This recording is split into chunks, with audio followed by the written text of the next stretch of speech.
Hey, beautiful souls. As promised, I have my first guest, Connie Barrett. Let's see if she's there. Connie, are you there? I am. Awesome. So happy to have you on the show. So delighted, so humbled to have you here with us today. So I've got questions for you, but before we go there, if you can just share a little bit about your background, a little bit, as much as you want to give, and then we'll start the interview. Okay. Thank you very much, Amani. Thank you for having me on. You're so welcome. Real pleasure to be able to share at this end of the year period. This year that we have been having. Yeah. Wow. A bit about me. I'm a mum and a wife. I'm mother of five beautiful children. They're one of them's married. I have 4 grandchildren. So my youngest one is still in secondary school. So I have Ayana, Jamila, Kasaya, Sean and Akuya. And they're my children. I am I'm a business owner, as you know, and a wife to Connie Barrett. And what else can I say? So I started out my career is actually as a play worker, and then went on to become a teacher, and I got my Bachelor's of Education at Honorary. And from there, I taught for about 15 years, and I was leading in science and leading in mathematics in the primary sector. And then I had my 5th child, and I, like many women, just felt that I had not have enough time to spend with my children, and I wanted to be able to have that time with my children. So I decided I wanted to try and have my own business, and that started me on the road of looking for a business of my own. And I had I was called a vision around a name called Kids in Charge, which actually started many years ago from the church. It was actually a vision. I used to have a ministry that went out across the streets of Hackney, and it was about children being in charge of their lives. And Kids in Charge started from there. And then when I wanted to start my own business, it came back to me, Kids in Charge. And I started in 2007, Kids in Charge. I don't know if there's any more that you want me to say. Wow. Already there's a lot that you said there, and I love the name Kids in Charge. I think that's it just says a lot, doesn't it? And it's showing that you believe in the sort of independent thinking of children. Is that kind of what was behind the name, Connie? Yeah, it was the full name is Kids in Charge, Making a Choice for a Better Future.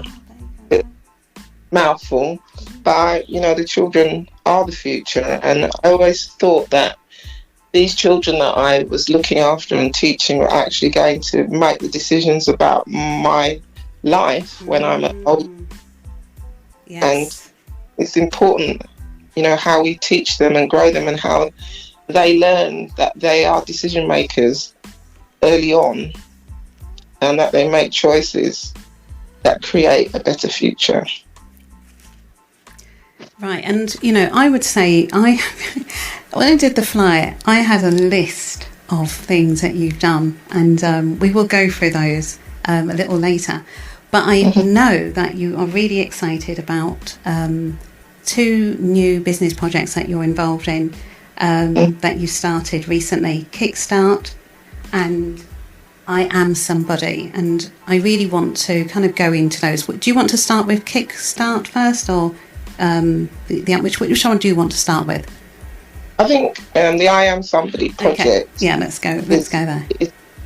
It's the I Am Somebody project is yet to be birthed, but it is for me the place where I want to spend my energies, as my current businesses allow me to move off and do some other things because there are people looking after the business. And the I Am Somebody project is about young people who have felt, as I once did, that their life was a bit over, maybe because of choices. I had my son Sean, my wonderful son Sean. I had him when I was 17, and it was very frowned upon those days. And I just felt that, and I was in care, and lots of things that happened to me as a child caused me to really feel that I wasn't somebody. And life when I was younger was quite difficult in my mind, at least. And so the I Am Somebody project is something I want to give back because I've done well. And I want people to know that your beginnings does not equate your end or your future.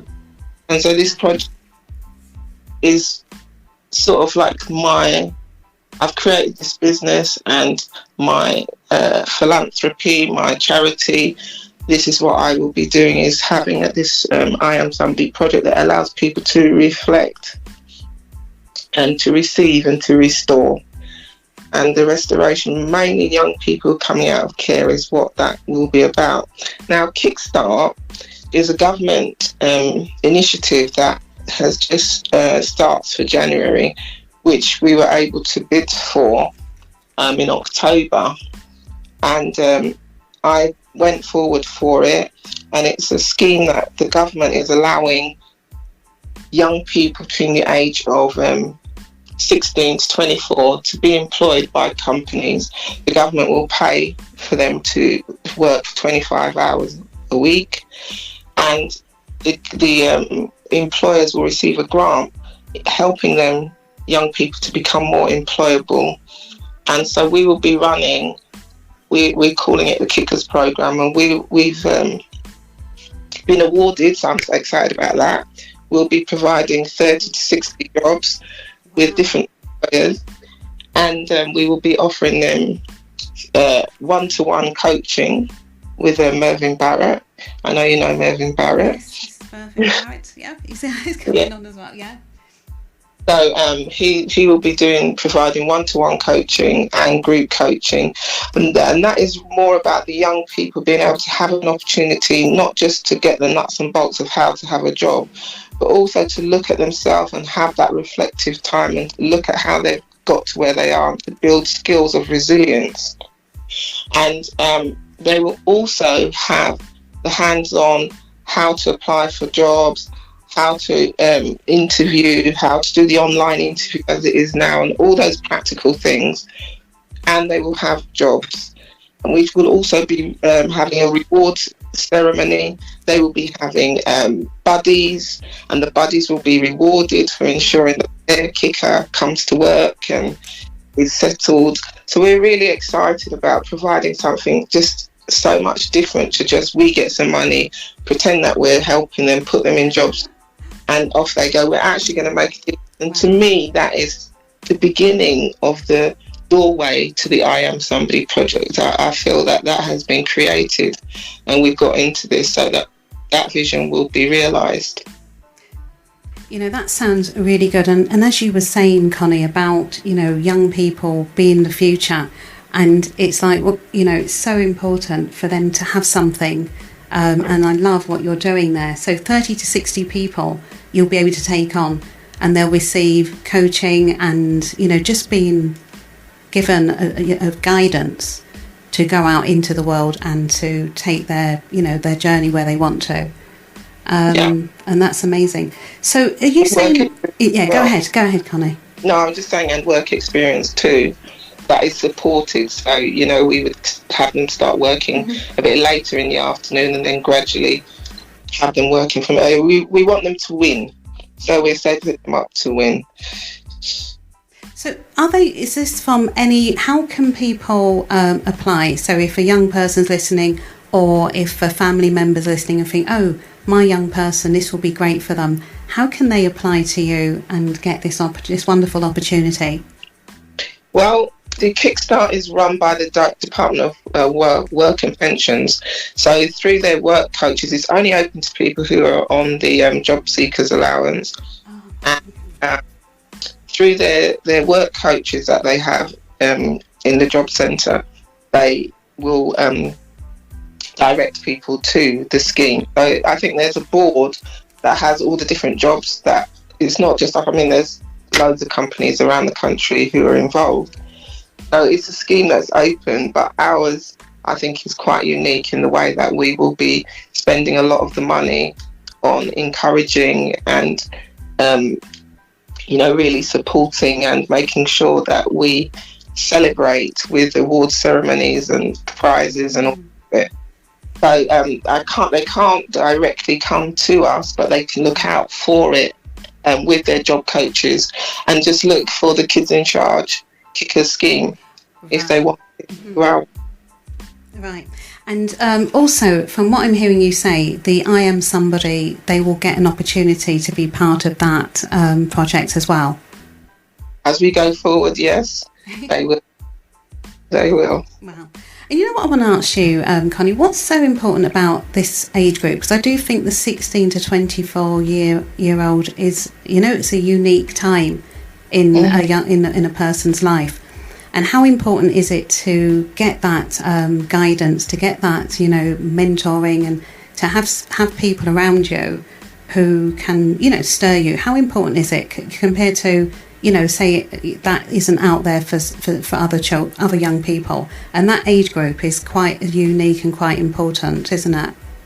It really is, and at that age there can be so many distractions, and there's a lot of media that has you believe that you can, you have to be some kind of media star, some YouTube star, and without that there's not much else going on.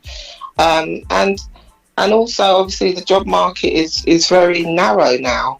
So there isn't so many jobs as people are being furloughed and the rest of it. So the opportunities are less. So being able to be paid and to get these skills and not to be under the pressure because, you're one who's being relied on totally, but your job is extra.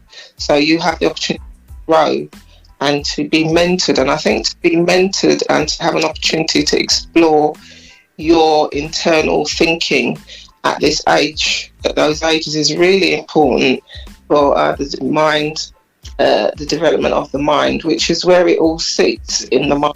And that's what I think is really key, that these young people have an opportunity with the coaching at this age to be able to consider what they want to do next, how they have got to where they are, and what, where they want to go from where they are now.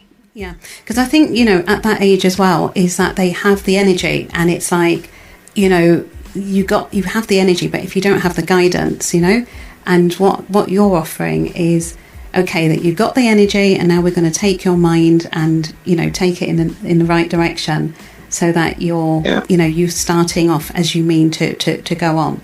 And yes, go ahead. They also bring, they bring to the table new ideas. Yes. Or they bring and innovation. Yes, indeed.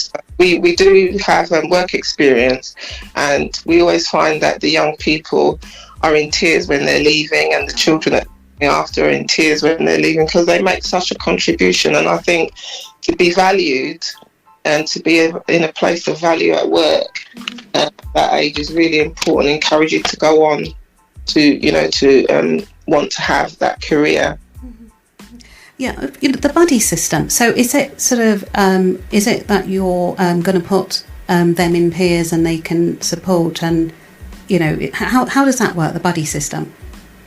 People who are part of the workforce already and who will be identified by the employers as going to be yes would buddy up with one of the kickers, would encourage them, help them to find their route to work, make sure that they've considered, giving enough time to make sure they're on time, just supporting them in terms of having somebody to speak to, encourage them when they don't feel like going to work.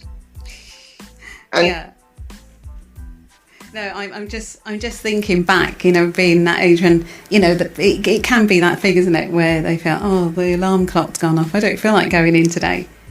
Yes. So, and so that's where the buddy will come in handy to sort of motivate.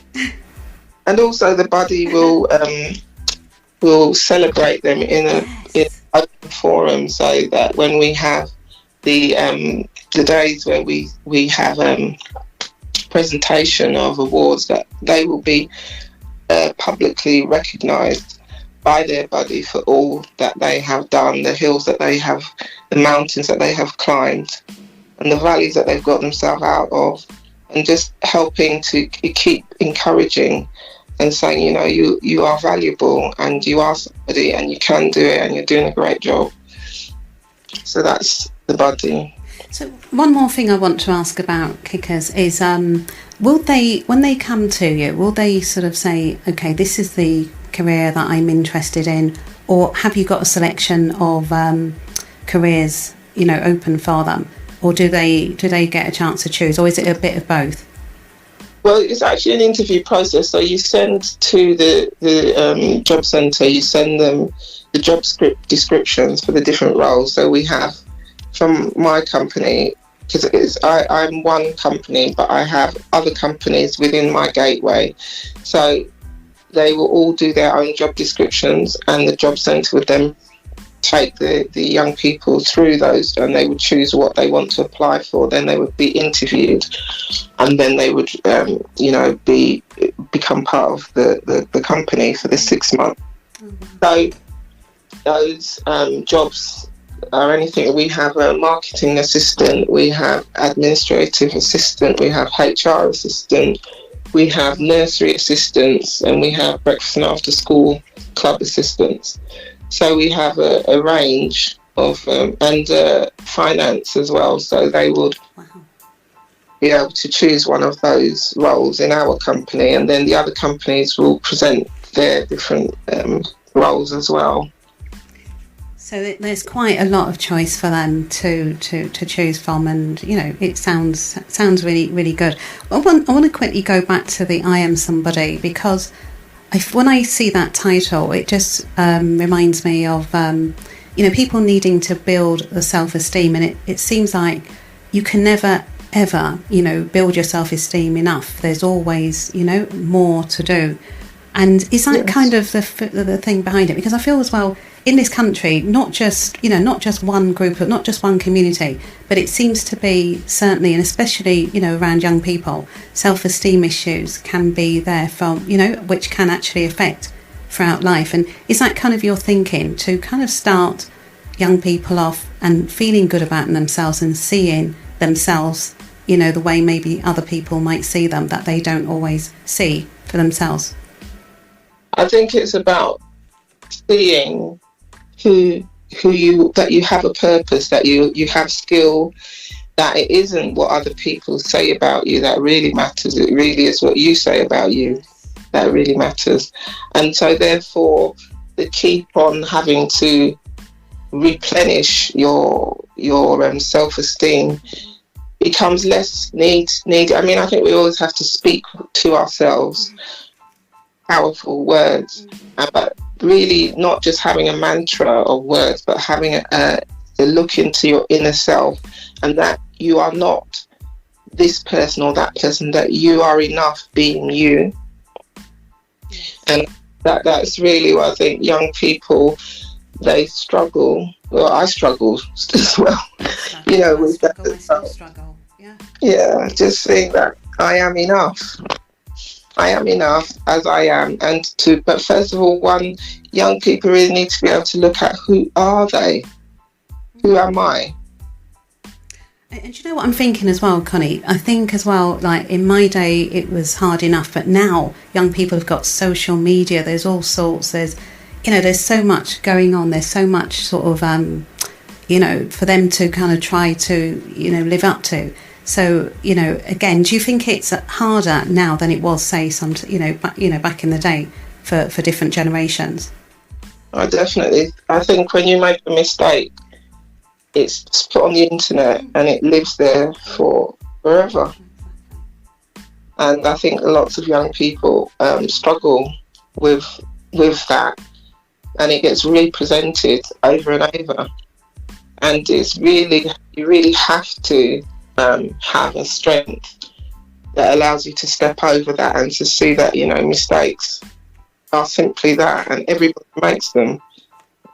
And, you know, as a Christian as well, you know, I would want to be able to have an opportunity for young people to see that, you know, there is a forgiveness that is the only place where the forgiveness needs to really come from, and that is from God, your creator, who created you for a purpose. And if he's not holding it against you, then really nobody else's opinion matters. You need to continue to grow and to be who you were created to be, with your warts and all. I love that. Definitely, it's something that you have to build from within. And obviously, with the support that you're going to give them, you know, they'll come out flying and knowing really who they are, where they want to go, and will tap in within rather than worrying about what's being said outside. Sorry, Connie. Did you want to say? Were you saying something? Just that the dragging of the baggage of the past is something else that I think the I Am Somebody project, by the reflection, to be able to restore, one needs to reflect and to look at the fact that sometimes we hold ourselves back by just continuing to carry that which our mistakes of the past, our fears of the past, and we live with those and we put them in front of us so we can't get past them because they hold us, you know, keep looking back rather than being able to look forward. And I just think that it's going to be so important going forward for our young people to be able to step over and past the mistakes, the fears, the things that they've made them feel like they're not good enough, and that they can step into their future. I'm very passionate about it, mainly because of my own upbringing, and, you know, being in care and all that went with that. It really did hold me back for a long time. But I agree. Well, you know, Connie, what I love is what you said at the beginning. The past, you know, doesn't represent what's going to happen for your future. And certainly, you know, nobody would know about that with you because, you know, you are a very successful businesswoman. And not only that, but you help other people. You founded a business network, which I'm in that group, and many people are in that group, and you do so many things. So what I'd like to do is if you could come back, if we could go back to kind of when did you realise that you had or when did you decide, you know what, I want to work for myself. I want to start my own business. I want to get out of the corporate and I want to start my own business. When did you decide? How did you, and can you kind of take us down that journey? Because you've done so much since that time.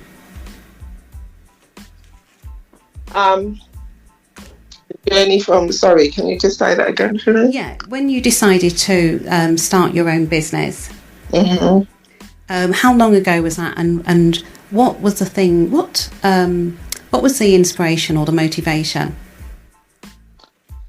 My own business, originally I started the Kids in Charge started in 2007, and the original motivation was to have time with my youngest daughter. Yeah, I just wanted to be able to have that opportunity to spend more time, but also the out of school care provision. When I was doing this many years ago, I found it to be a really important part of a child's day. They spend like an hour in the morning with you, and then maybe 3 hours in the afternoon. That's 4 hours. We've got to find out that young people, they would often spend more time with us than they would with their parents. When my children, my elder two were younger, and I had to put them into childcare because I worked throughout when I was a single mum, I was working and I was teaching, and I used to drop the children off to out of school care, and sometimes they'd have to stand in the snow because the person didn't turn up with the key. Or like my son Sean would be sitting having his breakfast in his cap and his jacket, sitting at the computer, and I had to go to work. And I just used to feel so stressed. I'd come and get their things after school, and they were just like a big heap of clothes and bags, and there just seemed to be no order, and the children would run from one end to the other. And I wanted to give children an opportunity that after school, again, that they're not just a number, that they continue their education, that they have a key person who actually is concerned about them, would ask them about their day at school, would in the morning know who their friends are, talk to them about the beginning of their day, and just have a real quality service for young people who are going to breakfast and after school club. So because I'd done that years ago, I used to work for NACRO, the National Association of the Resettlement of Offenders, I think it's called, NACRO. I used to do breakfast and after school care for them as a job. I was only 19, I think, and I had my own club. Destined. And so yeah, I wanted to produce something of my own that was going to be of high quality and really be of benefit to the children, and where parents could leave, and no matter if their child was seeming distressed, they felt assured that their child was cared for. And we also set it up in such a way that, you know, breakfast was seated, it was at a laid table, that children would make choices about their breakfast and their evening meals, that they would be part of the planning, they would be part of the whole decision making about how their clubs ran and how it was going to be good for all people. And we really have created something very special, very little in the way of behaviour issues, because the children are involved in how the operation works, and that staff felt valued, because that was another big thing, and is still a big thing for me, that staff are valued, that staff recognise how important their role is for these children. They're not just play workers, but they're actually key to these young people and key to the parents. So Kids in Charge started from that desire. You know, that's amazing. And you mentioned staff, and you've got 65 people that you need to manage. And what I find interesting here about what you do, Connie, is because you're involved in what's happening to the younger side of people like the little ones, and needing to be part of the Kids in Charge. And is that Rightstart Day care nurseries as well? But then you also manage 65 people in your business as well. How does that work? How do you find the time to do all this, based on the fact that you also are a mother, wife, and you have your own personal things that you do? How do you manage such a big team? I always start with saying systems. Uh-huh. Systems. Great people. Training. Systems. Lots of feedback. Always taking feedback so that you always improve what you're doing, so that you make the best systems work. I think obviously we have company structure, and I have people responsible for different parts of the business. I train them, teach them, and support. But most of all, we have a lot of systems, and we do a lot of reflective work. So we're looking for feedback from our clients. We're looking for feedback from the staff, and everybody is accountable. So and I do a lot of coaching with all the leaders. I do coach all my leaders. Yeah, because you coach the people who work for you, but you also do is elite business coaching. That is for business owners who's already got a business up and running and who want to take it to the next level. And people don't always understand about coaching. They may feel, well, maybe you need it if you're needing to get started. But can you explain to people how vital coaching can be, especially if you have something that is working and you want to obviously grow and be, take it to a whole nother level? I have a coach. I've had a coach for maybe 7 years, maybe more now, and I think that is invaluable. I think I couldn't do what I'm doing without my coach, and I think that when you want to move forward, you need to take counsel. You need somebody to stand beside you, to look at where you're looking, and to help to guide you where you want to go, and help you create the steps, and your coach helps to remind you and show you the way to take those steps. I think sometimes people underestimate that value of the coach and the support that they give. You still have to do the work, but they're constantly on the sideline, supporting and guiding and taking you back to basics.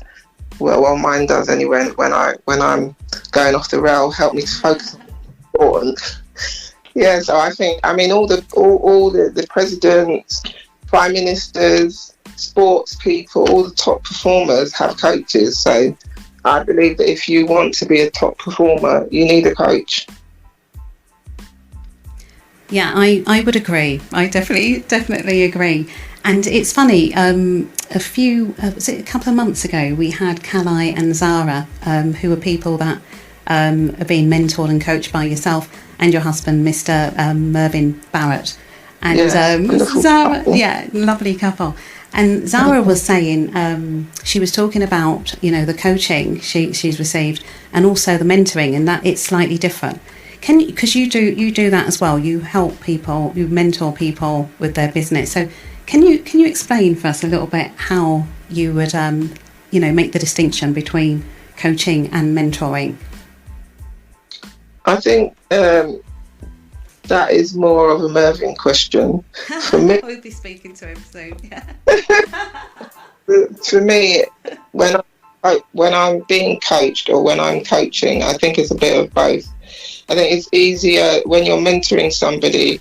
It tends to be around the business area that they're in. But the business coaching, mentoring, I think they go hand in hand. You are looking at how the person is running their business, but also the nuts and bolts of developing that business. So I am not sure myself that I would make the distinction between, because I'm not I'm business coaching from my experience of business, and I'm sharing what I've learned with other people. At the same time, I'm listening to the excuses that people make and helping them to get back on course. I'm not a very touchy-feely type of coach. I don't really like if people taking action. So. And certainly action is very important, very vital in coaching, because it's like deciding on something, being accountable, and that's what a coach does. Whereas if you don't have a coach, you can just say, I'm going to do this thing, and you never really get started. And so I totally agree with what you're saying there.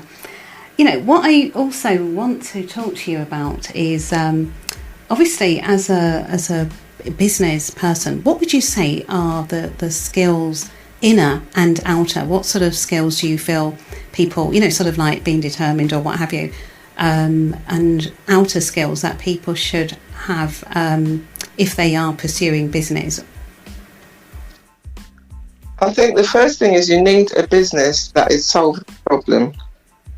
can't before. I think often people want to do something that they're doing. But I think you have to look at your business first of all from the point of view is what problem does my business or will my business solve for another? Yes. And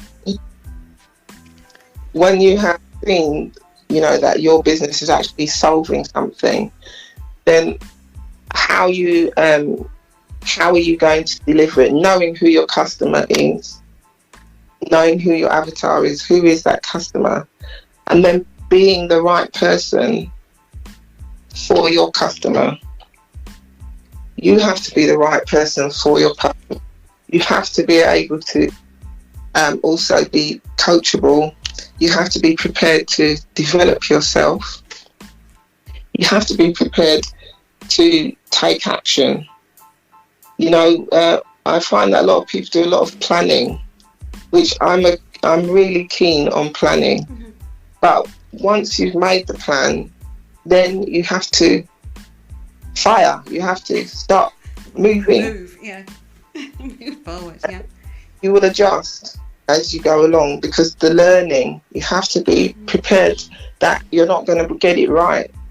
You're not going to get it right. It's in the getting it wrong that you get it right. And it's not being afraid to that. So you have to really take yourself on, be prepared to take yourself on, and decide. You start with the end in mind, so know what it is that you're trying to achieve. Be prepared to take responsibility. Yes, so fear can be the thing that can hold people back. It's like the idea of planning it and thinking about it and dreaming about it, but that final step is where people tend to struggle, and that's kind of where the mentoring and coaching, that it seems as though it's about that, dealing with that, getting that person to kind of move forward into what they say they want. And why do you think we have so much fear about doing something for ourselves, but it's so easy for us to go out and do something for somebody else? It's easy for us to, apply for jobs and go and work for somebody else, but when it comes to setting up our own, why is that such a fear for people, do you think, Connie?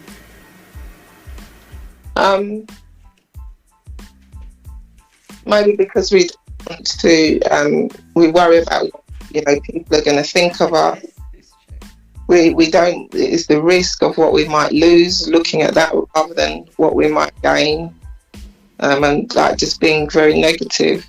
And I think we're wired to be afraid, to try to protect ourselves, and in that protection we actually hold ourselves back. And it's, for some of us, especially for women, there's a lot that we've been told that you can't, you shouldn't, your children, you're going to, you're not putting your family first, and that's not your place, and all these types of things. So I think that comfort as well, we don't like to step out of our comfort zone. That want a lot of things, but we don't want to do what's required, and being in business and being successful is hard work. It is hard work. And I think often people are not really ready to do what's required. It's hard work. So really, it's like you have to be interested, and you must be excited about all of it. It can't just be the actual dream about fulfilling, it's not, you can't just be, I want to do this, or I want to be that. You've got to enjoy the journey of it, even though it's going to have some struggles. And you've got to get your mind, and this is all about the mindset as well, you have to get your mind used to, liking the hard work is what I'm hearing you say, Connie. Yeah, and being prepared to stare in the face of your fear, and stare it right in the face. Do it anyway. Yes. I want to do it anyway, and speak to yourself. I always say to myself, God has not given me a spirit of fear, but of peace, joy, and a sound mind. And I'll be standing looking in the mirror saying that to myself. I'm going into a room of men. I remember when I opened my nurse, I was at the MIT, there's about 6 soldiers, there's all these different colonels, all these different people, and I thought, room, these guys are going to kill me, because they're just so, they're so, they're military, and they just like far away from my world. But I was able to stand in the face of my fear and win them over, because I have a vision and I have a purpose, and I knew what I wanted to gain before I went into the room. So fear is going to be there, but you go forward and you look for opportunity, and then earlier on, you talked about your spiritual values. How important is your spiritual values to deal with, when things are difficult, as you're, like you say, going into that room with 6 people who all had their poker faces on, and that, how valuable is it to have something, beyond you that you turn to in these times? For me, it's really important. It has been important for me over the years, and sometimes when I've lost my way with my faith, when everything, when I'm doing really well and I've left God to the side for a bit, and maybe I have other challenges, and there is no other place. And the beauty is that God is always there despite our behaviours. He doesn't forget us, how we sometimes forget him. And he's been faithful. Awesome. And love that you said that. It's very powerful. And, I want to touch on 2020. And I want you to kind of say, what's 2020 been like for you with your business and, all the things that's been going on? Because I know you've got a kind of a unique way of looking at it. Well, I know that lots of people have had losses and the deaths, and that has been very sad to hear. But sorry, my throat is going at the moment. But for me, I feel that 2021 has been it's been amazing. I've learned so much. I've seen God's grace. I've found new parts of me that I didn't know existed, and I feel like so many opportunities to grow and to change have come through the difficulties of 2021. So I feel I've seen so many people in the business network have inspired me with their willingness to take on themselves and new ideas, and to change their business models. And I've been really encouraged by that, and it brings joy to me to see that despite the George Floyd, despite the coronavirus, I've seen people rise and become more than they would have been without it. So I know sometimes, adversity, is the mother of invention. And I've seen many great things in this year. And even my eldest son, he's started a business this year as well. Wow. Awesome. Because of COVID again, he's seen a gap in the market, been able to put himself in there, and has had an opportunity. So all in all, it's been good. It's been good to see, and my team have grown closer. They've become sharper. They're more flexible. And I'm very proud of my ability to guide them through this, because at the times I thought I couldn't do it, because the landscape was just changing every day, and I had my business and the people of the TBN to try to keep steady and keep looking ahead. And I'm proud of this year. I'm proud of TBN, and I'm proud of Kids in Charge and Rightstart Daycare. It's been a good year. You know, that's wonderful to hear, and it's so true. It's like, it doesn't mean, because there is that feeling when there is a global economy issue, people tend to think, oh my God, it's going to affect me. But your personal economy might not be, because you can have, the economy could be going really well, and that's when something can go wrong for some people in their business or work. So from what I'm hearing you say, Connie, it's about you focusing on what you're doing and remembering your goals. And I know for you, even when you started your business, goal setting and knowing your vision, and you've said this already in the interview about purpose. And again, can you just go over why it's so important to have a purpose, and set goals and, see them through, and how that works really well for business? So that you're already prepared, I think is what you said. So when things like this happen, you kind of are positioned quite well. So how important is it for people who may have a business and they might feel, God, it's struggling, or they might have lost their business this year and they're starting to dust themselves down and think, I'm going to go out there and start again? Yeah, nothing. First of all, for those people who have lost their business, my heart goes out to you. But to remember that all that you have done to now is what is supposed to be to now, because there's something else that is greater coming. And what you have learnt so far, if you are open and you are positioned, then you will be ready with what you have learnt thus far to go into the next chapter, which will be the best chapter yet. Yes. It will, because we go through phases in our lives, and we just carry. I've seen each phase of my life, from network marketing, teaching, everything I've ever done, I had to use it in this most difficult time. And then whatever I've learned now, I'll be using it in the next chapter.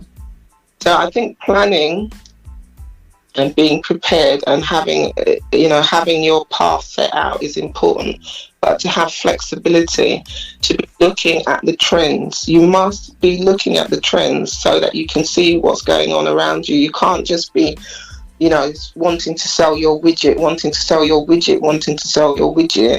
and nobody wants to buy that at the moment, because, that other widget is what's being sold. So you need to see what else is going on. You need to be aware of, what's happening in the world around, what's the trends, looking, at the right type of publication so that you can see what in your industry, what's going on. And if you don't have an industry, what's coming next? What could you be involved in? What's going to be in the pipeline? And how can you diversify your skill set into different...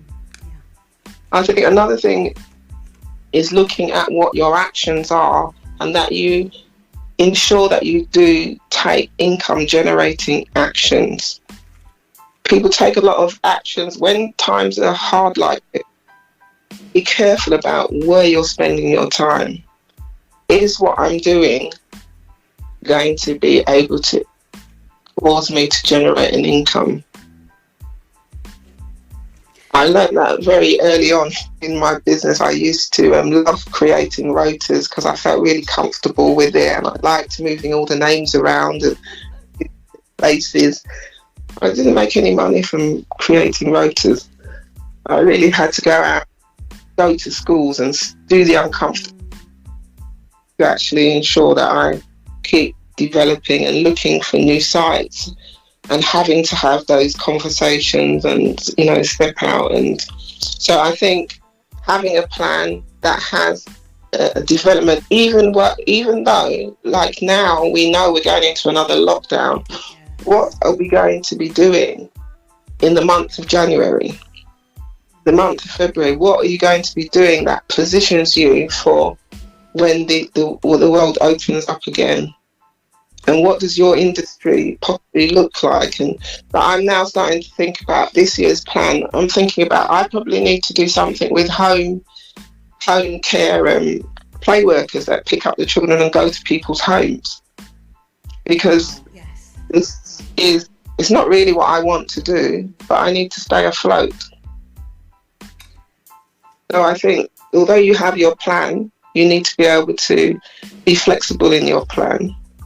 It's really important, so you know where you've gone off course. If you go off course, you know where to come back to. But you do need to have the flexibility. And also, the other thing about planning, I would say, you're planning for different areas. You're planning for the business development, but you're also planning for your customer retention. How are you retaining the customers you have? What's your plan for them? What are you offering them? What freebies do you have for them? How are you valuing your previous customers, even the one that just did business with you once, even the one who was just interested? But, you know, how are you planning for your customers? And then obviously you have a staff team. What's your plans for your staff? There's a plan on every level. Wow, you know, Connie, that's so powerful, you know, the income producing activities. And I think sometimes people don't always realise, and like you said, people can sometimes get stuck in, you know, the element that they actually like. And I love what you said there about, you know, always being ready to turn with where things are, and don't always be stuck in this is how we've always done this.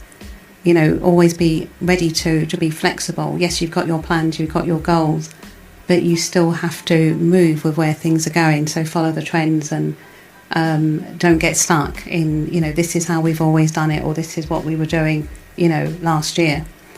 Yeah, I love that. Love all that, what you've said there. Were you about to say something?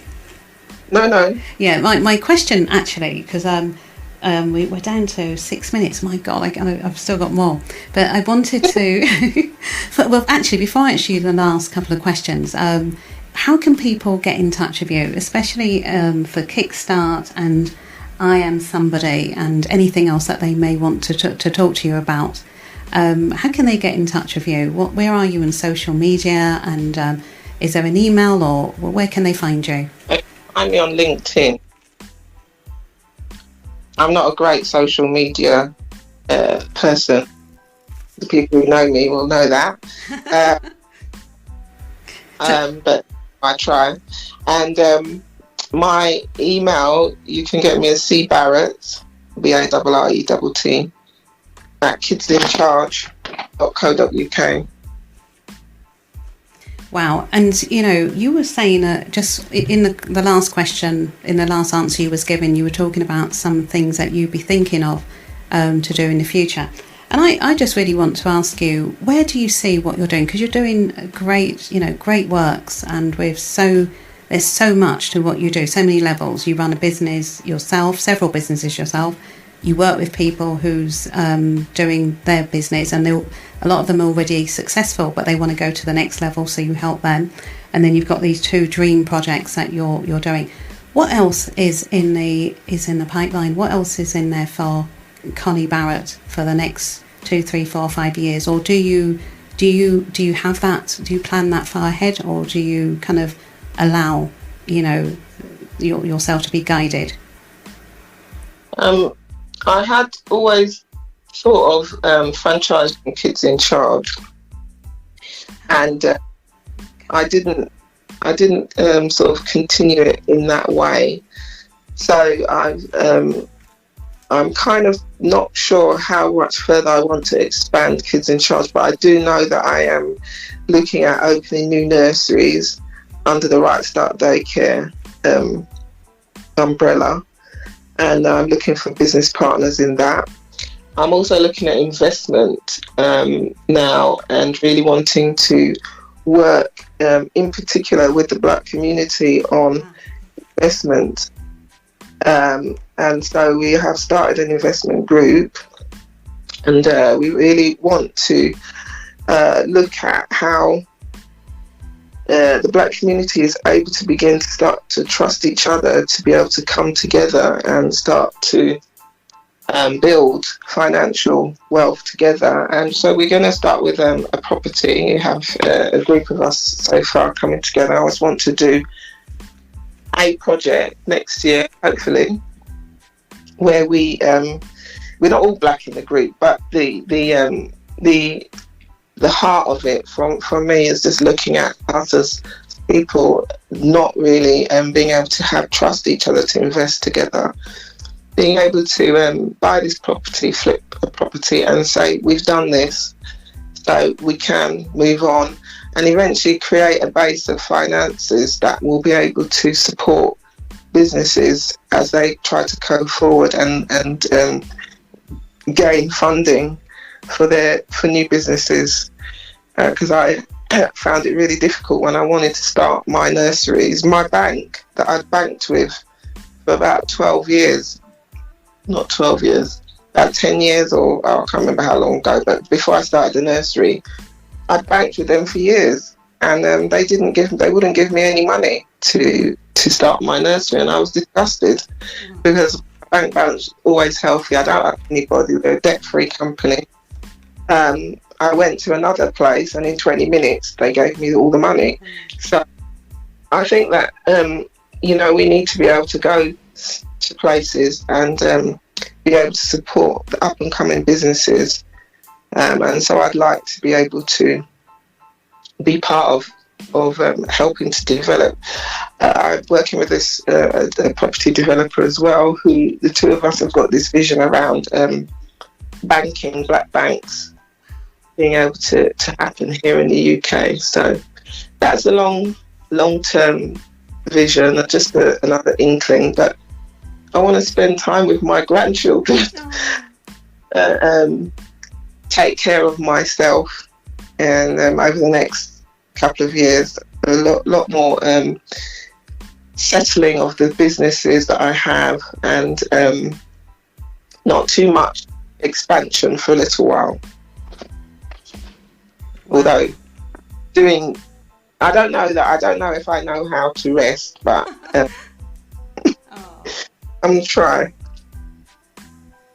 Wow, Connie, that sounds amazing. The banking, the investments, and and I like that you put yourself in there as well and said you're going to take care of you, and you want to spend time with the grandchildren as well. Connie, any advice for 2021? We're at the 10:30 mark, and thank you for coming on, and really appreciate you. Is there anything you want to say to people about 2021? How to kind of see it in, and what your thoughts are? What do you expect 2021 to be like? I think if I was giving, my thoughts about 2021 is that I think that you have to keep your eye on the prize. I definitely will be keeping my eyes open. I believe that there's many bends in the road coming, and just to not see the end of the road as an end, but just see it as a bend. You just need to turn as things change. I think being able to look ahead over the hill, over sort of April, what possibilities are. Keep possibilities ahead of you. Keep thinking on the possibilities, looking at the trends, and be positioned for the change, because the change will come. Wow. We have to be positioned.